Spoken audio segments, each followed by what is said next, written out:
Viscose is a manufactured fiber composed of regenerated cellulose in which substituent have replaced not more than 15% of hydrogen of hydroxyl groups.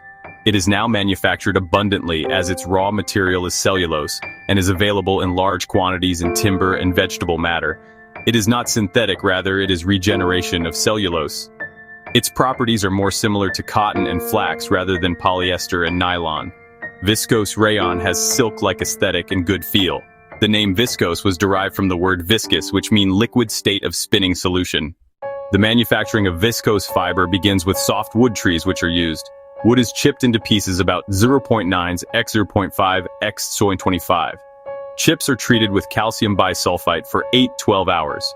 Chips are cooked with steam under pressure for 14 hours to convert into pulp form. Pulp is washed with water to remove calcium bisulfite. Pulp is bleached with sodium hypochlorite, NaOKl solution. Pulp is converted into paperboard or bales of pulp sheets. The cellulose pulp sheets are steeped in 17.5% NaOH solution for 1 to 4 hours. It is then pressed to remove excess solution. This process is called steeping. Cellulose is swollen and liquid turned brown. Excess of alkali is pressed out. This process is known as pressing. Moist soda cellulose mass is obtained.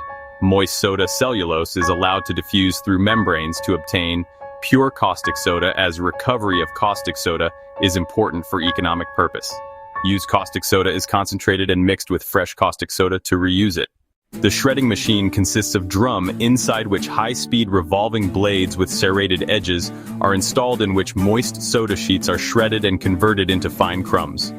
Aging process is carried out in stirring vessel, which is very important for properties of fiber, as polymeric chains of cellulose are degraded in the presence of atmospheric oxygen at temp 20-25 degrees centigrade.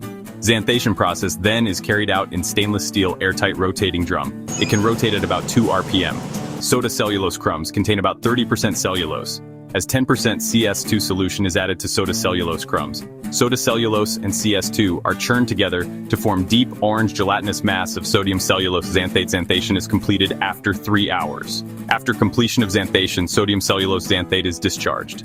Dilute NaOH solution is added in sodium cellulose xanthate and mixing is carried out for 4 to 5 hours. A clear viscous liquid is obtained, which is known as viscose. Viscose contains 6.5% NaOH and 7.5% of cellulose. Different viscose solutions obtained from different mixers are blended together along with TiO2 to balance inequalities and to obtain uniform homogeneous mixture. Ripening is a very important part of manufacturing process, as the uniform homogeneous viscous solution is stored in stainless steel vessel at 10 to 18 C for 4 to 5 days for ripening. During ripening, first of all, the viscosity of solution falls down and then again reaches to its original viscosity. When original viscosity reaches, this is the proper time to spin the solution, and solution is immediately spun. The viscose is filtered to remove any particles and undissolved cellulose which might block holes in the spinning jet, spinneret, which could produce Decitex variations. The viscose is extruded through the fine holes of a spinneret into a coagulating bath of sulfuric acid and salts, which neutralizes the alkaline content of the viscose and regenerates the original cellulose as the original cellulose continuous filaments. Filaments from a number of spinnerets are drawn together to form a continuous tow. The tow is collected on a conveyor, washed and dried and plated into bales. The tow, which consists of thousands of continuous filaments, is fed into a cutter which produces fibers of the desired staple length. Properties of viscose rayon include tensile strength of 3,000, 46,000 lbs per square inch. Normally it will elongate 17-25% of its original length before breaking. At 2% extension, it has elastic recovery of 60%. It has moisture regain of 13%. It begins to lose strength at 150 degrees centigrade and decomposes at 205 degrees centigrade. It can be attacked by oxidizing agents like hydrogen peroxide. It can also be attacked by hot dilute acids and cold concentrated acids. It has high resistance to dilute alkali and can be attacked by strong alkalis.